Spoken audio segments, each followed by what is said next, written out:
আসসালামু আলাইকুম দর্শক, যে যেখান থেকে আমার ভিডিওটি দেখছেন সকলকে আমার আজকে রেসিপির জন্য স্বাগতম। আজকে আমি খুব মজার একটি রেসিপি নিয়ে আপনাদের সামনে হাজির হয়েছি, সেটি হচ্ছে সরষে ইলিশ। আমরা যারা মধ্যবিত্ত সবার কিন্তু বড় ইলিশ কেনার মতো সামর্থ্য থাকে না, তাই আজকে আমি আপনাদের মাঝারি সাইজের বা ছোট ইলিশও বলা যায় সেটা দিয়ে আজকে দেখাবো সরষে ইলিশ রেসিপির শুরুতে আমি প্রথমে এখানে নিয়েছি 8 পিস ইলিশ মাছ। এখানে আমি ছোট সাইজের ইলিশ মাছ নিয়েছি। প্রথমে আমি বলেছিলাম যে আমি ছোট ইলিশ দিয়ে আপনাদের আজকে সরষে ইলিশ দেখাবো। এখানে আমি হাফ চামচ লবণ এবং হাফ চামচ হলুদ দিয়ে এই ইলিশগুলোকে ভালোভাবে মেখে রেখে দেবো প্রায় 15 মিনিটের মতন। অনেকে আবার একবারেই কিন্তু রান্না করে, আমি এভাবে রান্না করতে পছন্দ করি। এরপরেই একটি প্যানের ভিতরে দিয়ে দিচ্ছি সরিষা বাটা। এখানে আমি 2 টেবিল চামচ সরিষা বাটা নিয়েছি। এখানে আমি হলুদ সরিষাটা ব্যবহার করেছি। আপনারা চাইলে লাল সরিষাটাও কিন্তু ব্যবহার করতে পারবেন, কিন্তু আমার কাছে মনে হয় লাল সরিষাটা দিয়ে সর্ষে ইলিশ রান্না করলে সর্ষে ইলিশের স্বাদটা একটু তিতকুটে হয় বা একটু তিতা লাগে। তাই আমার কাছে মনে হয় হলুদ সরিষা দিয়ে রান্না করলেই কিন্তু আমার কাছে ভালো লাগে।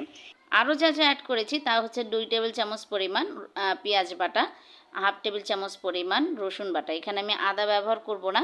এখানে আমি আরও অ্যাড করেছি 2 টেবিল চামচ পরিমাণ পেঁয়াজ বাটা, 1 টেবিল চামচ পরিমাণ মরিচ বাটা, 6-7টি কাঁচামরিচ ফালি করে নিয়েছি, হাফ টেবিল চামচ পরিমাণ হলুদের গুঁড়া, হাফ টেবিল চামচ পরিমাণ ধনিয়ার গুঁড়া এবং জিরার গুঁড়া নিয়েছি হাফ টেবিল চামচ পরিমাণ, এবং 1/4 কাপ সয়াবিন তেল নিয়ে আমি মশলাগুলোকে ভালোভাবে মেখে নেব।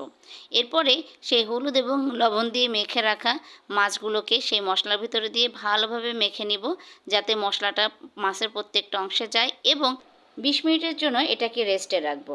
এভাবে সরষে ইলিশ রান্না করলে এতটা মজা হয় কি বলবো। আমি এই রান্নাটা একজনের কাছ থেকে দেখেছিলাম এবং খেয়েছিলাম, খুবই টেস্ট হয়। আমি তার কাছ থেকে রেসিপিটা জেনে নিয়েছিলাম। 20 মিনিট পর আমি চলে আসলাম রান্নার কাজে। আমি দেখব এখন কি অবস্থা। এ পর্যায়ে আমি চায়ের কাপের হাফ কাপ পরিমাণ পানি এইটাই আমি অ্যাড করব। এখানে কিন্তু বেশি পানি অ্যাড করা যাবে না, তাহলে কিন্তু খেতে ভালো লাগবে না। এবং পানিটা অ্যাড করার পরে আমি আবারও মশলাটাকে মাছের সাথে খুব ভালোভাবে কিন্তু মেখে নিব। 25 মিনিটের মতো রেস্টে থাকার পরে এভাবে মাছটাকে আবার মশলার সাথে মাখার ফলে কিন্তু মশলাটা মাছের গায়ে ভালোভাবে লেগে যাবে। এ পর্যায়ে আমি চুলার জাল ধরিয়ে দেব। আমি কিন্তু মাছটাকে একদম লো হিটেও না বা হাই হিটেও না, আমি মাছটাকে এইভাবে রান্না করব, একদম মিডিয়াম আঁচে এটাকে রান্না করব এবং ঢেকে দেব প্রায় 10 মিনিটের মতন। 10 মিনিট পরে আমি মাছটাকে একটু উল্টে পাল্টে দিব। যে সাইডটা ছিল ওই সাইডটাকে উল্টে আস্তে করে এটাকে যেন ভেঙে না যায়, এইভাবে এটাকে আস্তে আস্তে করে উল্টে দিব প্রত্যেকটা মাছ, এবং এক পাশ সিদ্ধ হয়ে গেলে আরেক সাইড যেন ভালোভাবে সিদ্ধ হয়, এভাবে উল্টে পাল্টে দিচ্ছি।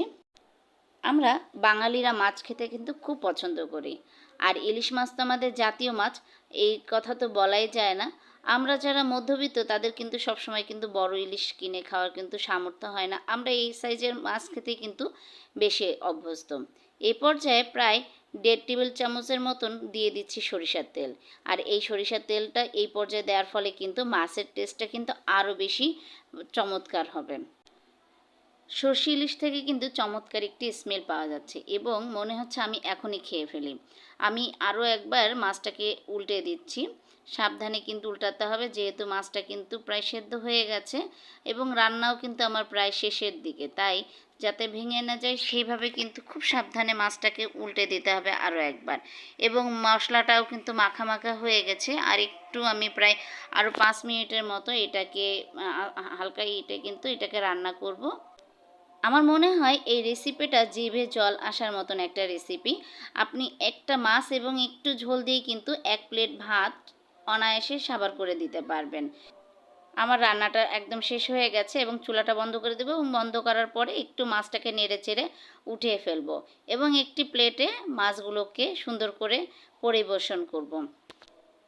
ছোট বা বড় ইলিশ যে কোনো ইলিশ দিয়ে কিন্তু এই রেসিপিটা তৈরি করা যাবে, এবং বাড়ির সকলের বা মেহমান আপ্যায়নে কিন্তু আপনি এই রেসিপিটা তৈরি করে কিন্তু সকলের মন জয় করতে পারবেন।